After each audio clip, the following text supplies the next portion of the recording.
تحصیل municipal administration hall Charsadda میں مردان irrigation division کے زیر انتظام ضلع چارسدہ اور ضلع نوشہرہ کے بعض علاقوں کو آفت زدہ قرار دینے کے حوالے سے پریس کانفرنس کا انعقاد کیا گیا۔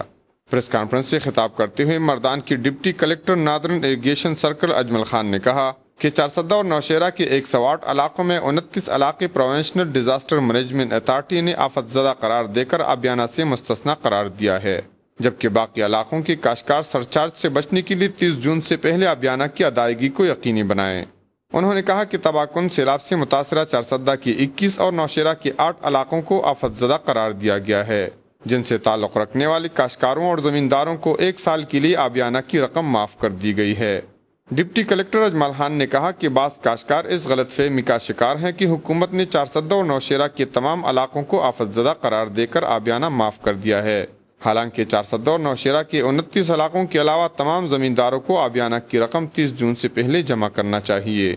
پریس کانفرنس سے sub divisional officer irrigation Charsadda Daud Khan, agri farm Pakistan کی صوبائی صدر مراد علی خان اور کسانوں کی صوبائی رہنما ظاہر خان نے بھی خطاب کیا۔ کفایت اللہ، اے نیوز، چارسدہ۔